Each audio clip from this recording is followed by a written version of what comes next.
I told my husband I was pregnant, and he panicked. "You ruined everything. I didn't want this child." That same night he packed his things and left for his young colleague. His parents supported him. I was left alone, but years later he came crawling back to me. I have been married to Chad for 4 years, together for 7. We had talked about having kids someday but never put a firm timeline on it. I was on birth control, but about 3 months ago I had that stomach bug that was going around, and well, antibiotics and birth control don't always play nice together. When I first missed my period, I didn't think much of it. My cycle has always been a bit irregular, especially when I'm stressed, and work had been particularly demanding. But when I started feeling nauseous in the mornings and noticed my breasts were unusually tender, I bought a pregnancy test on my lunch break. 2 pink lines, clear as day. I took 3 more tests over the next 2 days, all positive. I was shocked, scared, but also excited. I know it wasn't planned, but once the initial surprise wore off, I started picturing our future as a family. I've always wanted to be a mom, and even though the timing wasn't perfect, I thought Chad would come around once he got past the initial shock. I waited a week to tell him, wanting to plan the perfect moment. I wasn't going to do anything elaborate like those Instagram announcements with letterboards and confetti. That's not us. Instead, I made his favorite dinner, lasagna with garlic bread, and bought a bottle of his favorite bourbon for him and sparkling cider for me. I even wore the blue dress he always compliments me on. I wanted it to be special, even if it wasn't planned. The whole time I was cooking, I kept rehearsing how I'd tell him. Should I just say it outright, make a joke? I settled on something simple after dinner. "I have some news, it's going to change our lives." Chad came home around 700, later than usual. He seemed distracted, checking his phone constantly. Not unusual lately. He'd been working on a big project with his team. He'd barely noticed the nice dinner, just mumbled something about it looking good, and poured himself a generous glass of bourbon, before I could even mention the special occasion. During dinner, he was quiet, responding with one-word answers when I tried to make conversation. I asked about his day, his project, anything to get a conversation flowing, but he just shrugged or gave minimal responses. Something felt off, but I chalked it up to work. Stress. After we finished eating, I took a deep breath and reached for his hand across the table. I remember my exact words: "Chad, I'm pregnant." The silence that followed felt like hour. His face went through a series of emotions: blank, pale, then something I'd never seen before, anger mixed with panic. When he finally spoke, he asked if I was joking. When I assured him I wasn't, that I'd taken 4 tests, things quickly spiraled. I'll never forget what he said next. "You ruined everything. I didn't want this child." I tried explaining that it was an accident, probably due to the antibiotics interfering with my birth control. I thought we could figure it out together like we always had with other challenges. That's when he dropped the bomb that maybe he never wanted children at all. He claimed he only went along with my someday plans to keep me happy, but it was always just a hypothetical future to him. I asked if there was someone else, and his reaction told me everything before he even admitted it. When pressed, he finally confessed he'd been seeing Vanessa for a few months. Vanessa, his colleague he'd mentioned, was brilliant and bringing fresh ideas to the team, the one who was 24, 7 years younger than me. While I was still processing this double betrayal, Chad started packing not just an overnight bag but a suitcase full of clothes and essentials. I couldn't believe what I was seeing. My husband was literally walking out on me the same night I told him I was pregnant. When I asked where he was going, he had admitted he was heading to Vanessa's place. For now, within 30 minutes of my pregnancy announcement, Chad was standing by our front door with his suitcase, telling me he'd come back for the rest of his stuff later. I asked him if he was seriously doing this, just walking out on his pregnant wife. His response: "I can't be a father, I'm not ready." I pointed out that no one is ever completely ready for parenthood, but that's not how life works. He just mumbled, "I'm sorry," and said he'd call in a few days. Then he was gone, just like that. I sat in our suddenly too quiet apartment trying to process what had just happened. One minute I was announcing my pregnancy, and the next my husband was gone off to his younger girlfriend's place, leaving me and our unborn child behind. I called my best friend Julie, sobbing so hard she could barely understand me. She came over immediately, holding me as I cried, and questioned everything about my marriage. I thought I knew him. I kept saying, how could I have been so wrong? The next morning I woke up on the couch, with Julie sleeping in the armchair nearby. For a split second, I hoped it had all been a nightmare, until the wave of nausea hit, reminding me that not only was my husband gone, but I was still very much pregnant. Julie made me toast and tea, insisting I eat something for the baby's sake. My hand dry to my stomach. Whatever Chad had decided, this was still my child. I tried calling Chad throughout the day, but it went straight to voicemail. My text asking him not to shut me out went unanswered by afternoon. I was feeling stronger, anger starting to replace the shock. I called my OBGYN to schedule my first prenatal appointment. I was going to move forward with or without him that evening. I got a call from Chad's mother, Rebecca. The conversation was brief but illuminating. She told me Chad had explained the situation to them, and suggested I should give him time because he was still too young for a family. When I pointed out he was 31, she brushed off, saying he was focused on his career. Then came the real kicker. She hinted that I should consider options, clearly suggesting termination without directly saying it. I firmly told her I was keeping this baby, her grandchild, regardless of Chad's decision. The call ended with me shaking with anger, finally understanding where some of Chad's attitudes came from. His parents had always coddled him, treated him like he could do no wrong. The next few days passed in a blur. I went to work trying to act normal, despite feeling like my world had imploded. I contacted a lawyer to understand my options. I started researching single motherhood and childcare costs. I looked at my finances, calculating how I could make this work alone if I had to. Chad finally texted 3 days after leaving, not to ask how I was doing or to apologize, but to inform me he was staying at Vanessa's and would send money for bills. When I replied that we needed to talk in person, his response was that he needed space and wasn't ready to talk yet. A week passed, then, too, he came by the apartment once when I was at work to get more of his things. He left his keys on the counter with a note saying he'd paid rent through next month and would contact me about divorce after speaking with a lawyer. Divorce. Just like that, I had my first prenatal appointment alone when the technician did the ultrasound, and I heard my baby's heartbeat for the first time, that fast, rhythmic whooshing sound. I broke down, crying. The technician probably thought they were tears of joy, not tears of grief for the family. I thought we'd be the baby measured right on track. They gave me a tiny print out of the ultrasound image, just a little bean-shaped blur, but already my child. I put it on the refrigerator when I got home. A reminder that no matter what happened with Chad, this little person was counting on me. 3 weeks after Chad left, his father, Roland, called me. Unlike Rebecca's cold approach, he at least asked how I was doing when I told him honestly that I wasn't doing great after being abandoned for a younger woman, and mentioned his wife suggesting abortion. He tried to smooth things over. He claimed Rebecca didn't mean it like that, and that they were just concerned about Chad's career and promotion prospects. He called my pregnancy unfortunate timing and explained that Chad just isn't in a place where he can be a father right now. I reminded Roland that I hadn't planned to be a single mother either, but adults deal with life's unexpected challenges. He offered financial help but made it clear that Chad needed to focus on his career and that he and Vanessa had a connection after hanging up. I realized something important. I was utterly alone in this. Chad had chosen Vanessa. His parents had chosen him. It was just me and my baby now, but somehow that realization was clarifying. I didn't have to wonder anymore, didn't have to hope Chad would come around. I could start planning my life. Our life, without the weight of uncertainty. I called Julie that night and told her I needed to move. There were too many memories in our apartment. She immediately offered her place until I found somewhere new. As I looked around the apartment we shared, I felt something unexpected, a tiny flicker of hope. Not for reconciliation, that bridge was thoroughly burned, but for the future, my baby's future. Whatever came next would be hard. I had no illusions about that single motherhood divorce rebuilding my life from scratch. None of it would be easy, but one thing I knew for certain: my child would never feel unwanted, not by me. And maybe that would be enough tomorrow. I'm meeting with a lawyer again to start divorce proceedings. Chad thinks he can just walk away. We'll see about that. I might be down right now, but I'm not out, not even close. First update. Wow, I can't believe it's been a year since my last post. First, thank you to everyone who commented with advice and support. I read every single message, even if I couldn't respond to them. All your words meant more than you know during those dark days. So much has happened, and yet, somehow writing that sentence feels like an understatement. I have a son now, an actual tiny human who depends on me for everything. His name is Thiago. He's 7 months old, and despite everything, he's the best thing that's ever happened to me. Yesterday, I realized something that stopped me in my tracks while I was folding his impossibly small socks. Chad has never met him, not once, not when he was born, not for his first smile, not for his first Christmas, not ever. My son's father lives less than 30 minutes away, and he's a complete stranger to his own child. I guess I should start from where I left off. The divorce was finalized when I was 7 months pregnant. Chad didn't contest anything, which my lawyer said was unusual but made everything move faster. The judge ordered reasonable child support based on Chad's income, which is something at least, though it's been spotty. More on that later. I moved out of our apartment and found a smaller 2-bedroom place closer to Julie. The rent is higher than I'd like, but it's in a decent school district, which I've learned is something you start thinking about way earlier than you'd expect. My dining room is now half nursery overflow with a pack-and-play bouncer, and what feels like a small toy store exploding across my living space. Marie Kondo would have a heart attack. Thiago was born on a Tuesday night after 19 hours of labor. Julie was my birthing partner, holding my hand and feeding me ice chips while I swore I couldn't do it. The nurses kept asking about the father, and I got tired of explaining, so I just started saying he's not in the picture, which felt both true and like a massive understatement. Those first weeks were a blur of sleeplessness, nipple pain, sorry TMI, and wondering if I was doing anything right the night we came home. Thiago wouldn't stop crying, and I remember sitting on my bathroom floor at 3 a.m.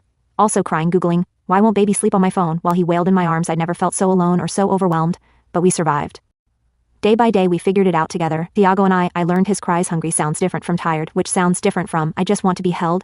I discovered he loves being sung to, even though I can't carry a tune in a bucket. I watched his personality emerge, bit by bit. He's observant, stubborn. Wonder where he gets that from, and has a laugh that can light up the whole room.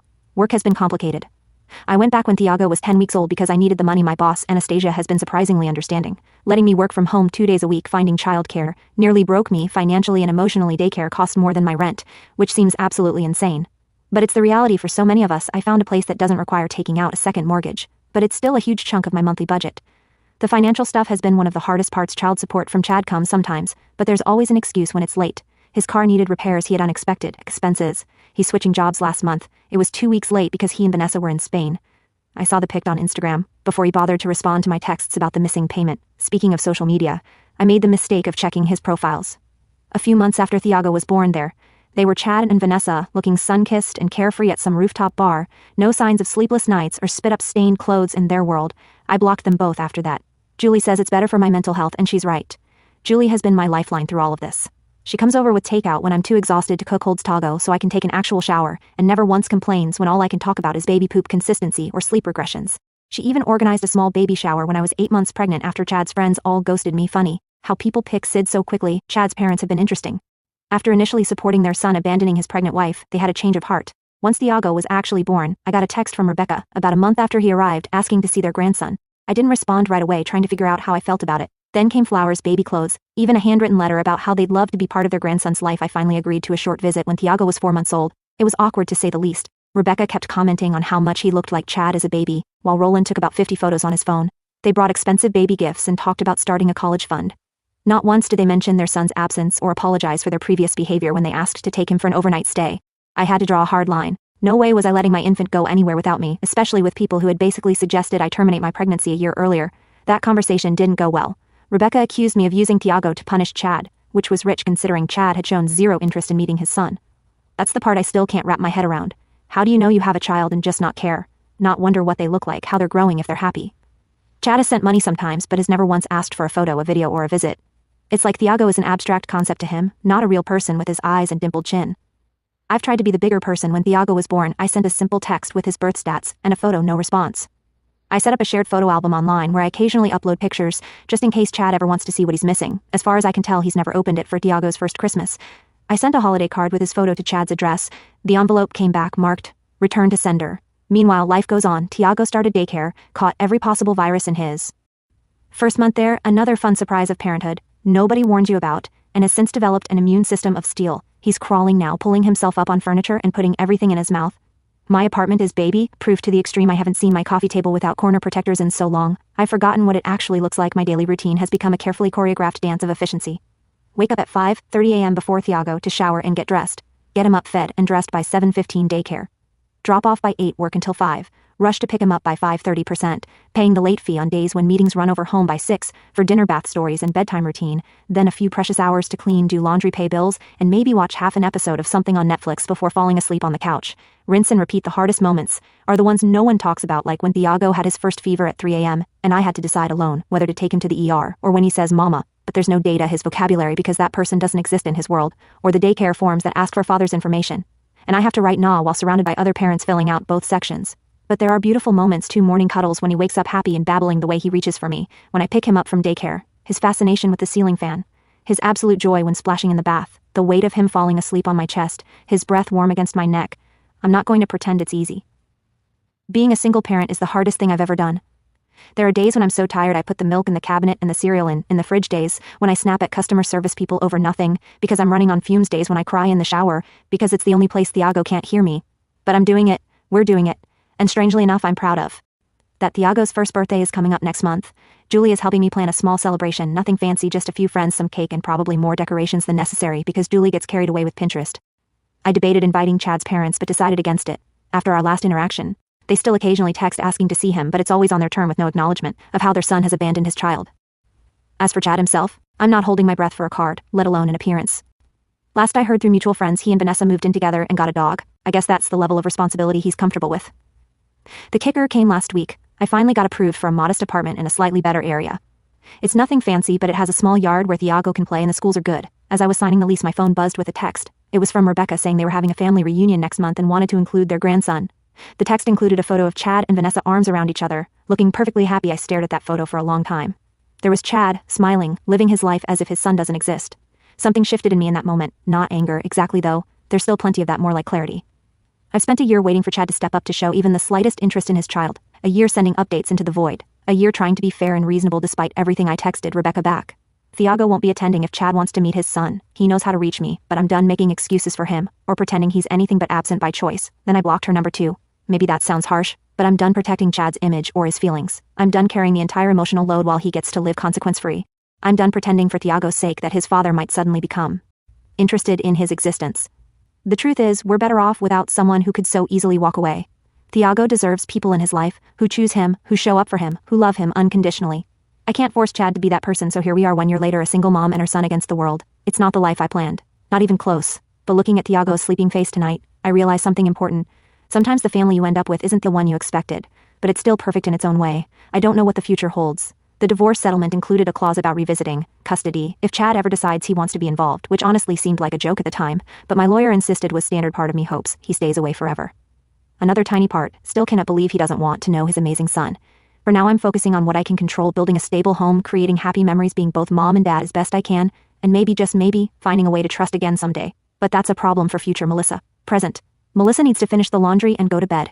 Thiago will be up at 6 a.m., whether I'm ready or not. So that's my update. 1 year, one perfect baby boy, and one day at a time. Second update. It's been 4 years since my last update. I honestly didn't think I'd be posting here again. But something happened yesterday that I can't stop thinking about, and I needed to put it somewhere. Thiago just turned 5 last month. 5. I still can't believe my little baby is now this chatty kindergartner who knows all the planets in order and corrects my pronunciation of dinosaur names. Time is wild. Yesterday was his first day of kindergarten. I took the morning off work to walk him in, expecting the usual chaos of drop-off. What I wasn't expecting was to see Chad's friend Leroy in the school parking lot dropping off his daughter. I froze for a second, but Thiago was hugging my hand, excited to see the classroom, so I pushed through it. After getting Thiago settled, only minor tears from me, not him. I was heading back to my car when Leroy approached. I braced myself for awkwardness, but instead he just asked how I was doing. We ended up getting coffee at the shop across from school, and that's when he dropped the bomb. Chad and Vanessa broke up 6 months ago. Apparently she wanted kids, and he was saying he wasn't ready at 35. After stringing her along for years, she finally gave him an ultimatum, and he chose. Well, not her. Chad's company downsized last year, and he's been struggling to find stable work. According to Leroy, he's been crashing on friends' couches while Vanessa keeps the apartment. They shared the perfect life he abandoned us for has completely fallen apart. I sat there stirring my coffee, not sure how to feel. There was no satisfaction, no serves him right moment, like I might have imagined years ago. Just a strange emptiness, like hearing about a character from a TV show. I stopped watching seasons ago. What struck me most was realizing how completely different my life is now, compared to when Chad left. After years of juggling single motherhood and work, things have finally stabilized. I've been at the same company for 6 years now, and last year, Anastasia promoted me to senior project manager. The raise meant I could finally afford to buy a small townhouse in a good school district. Nothing fancy, but it's ours, with Thiago's handprints painted on his bedroom wall, and a little garden where we grow tomatoes that never quite turn out right. Financial stability was hard. 1. There were so many nights of spreadsheets and budget calculations weighing every expense. Child support from Chad eventually stopped completely around Thiago's 3rd birthday, after multiple missed payments. I filed with the enforcement agency, but Chad had changed jobs so many times, it was like chasing a ghost. Eventually I decided the stress of fighting for it wasn't worth it. I'd rather Thiago see me calm and present than anxious and angry over money we could manage without. The question I've been dreading started coming about a year ago. Why don't I have a daddy? Thiago asked while we were grocery shopping, completely out of nowhere. I prepared for this moment, read articles about age-appropriate explanations, but nothing prepares you for looking into those innocent eyes. I told him a simplified version of the truth, that his daddy wasn't ready to be a parent. But that didn't mean anything was wrong with Thiago, that sometimes grown-ups make choices that hurt people. But I wanted and loved him enough for 2 parents. Those conversations never get easier each time. Thiago notices another kid with their dad at the park, or sees father-son activities at school. My heart breaks a little, but we've built our own traditions. Julie is still his favorite aunt, coming over for movie nights and teaching him card tricks. My parents drive up monthly to spend weekends with their grandson. We have our village even without chat. Then about 10 months ago, something unexpected happened at a parent-teacher night at Thiago's preschool. I kept noticing this dad with kind eyes and a terrible dad joke t-shirt.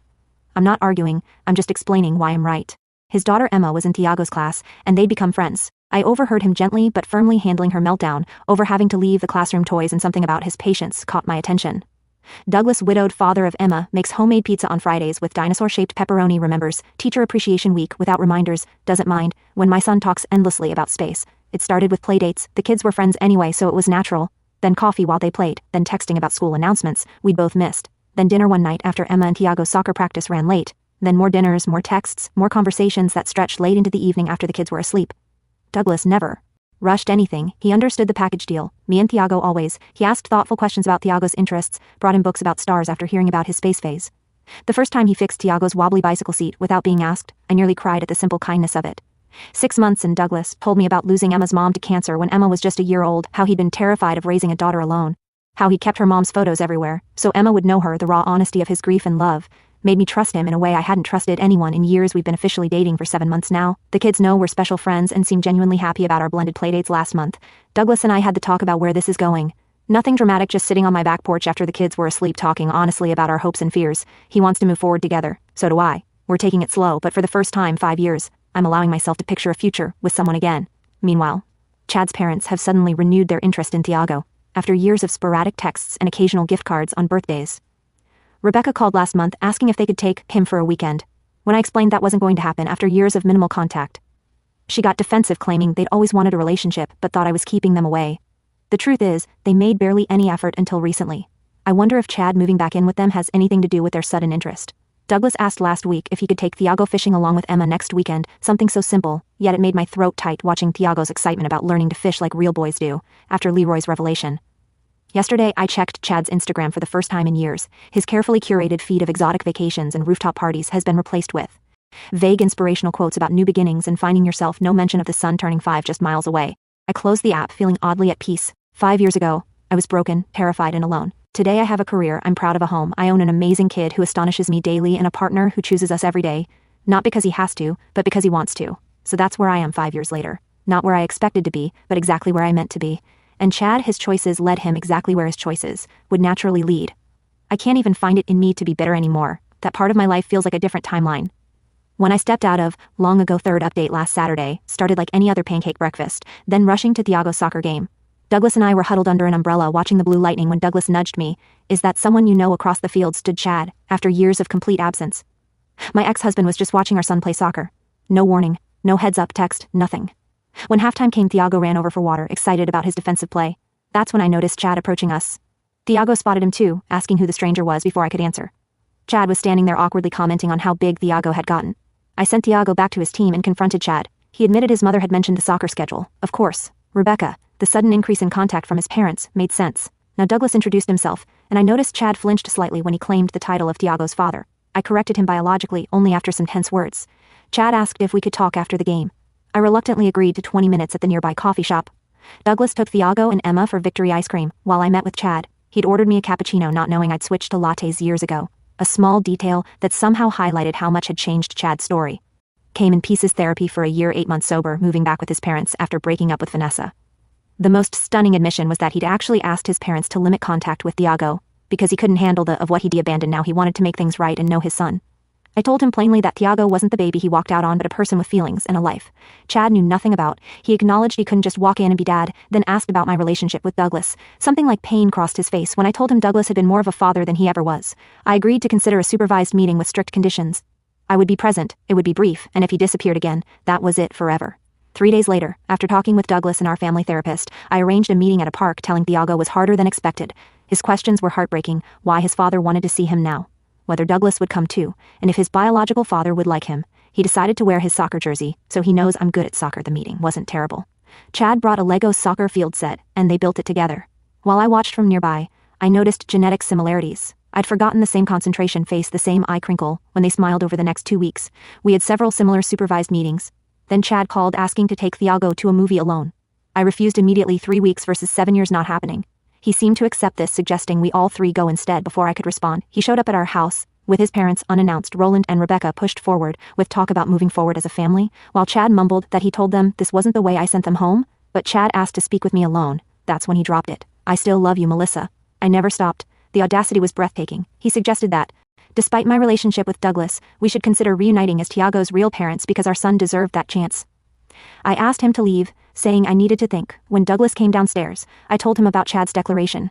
Douglas couldn't hide his concern about Chad being Thiago's biological father, but I reassured him I was exactly where I wanted to be. Later that night, Chad texted that he meant what he said about wanting another chance with our family. I stared at those words, feeling an odd mix of anger and pity. The man who walked out when I needed him most wasn't someone I could ever trust again. Tomorrow, I'll call Chad to set clear boundaries about his role in Thiago's life as a biological father, only not as my partner. Some bridges once burned, stay ash.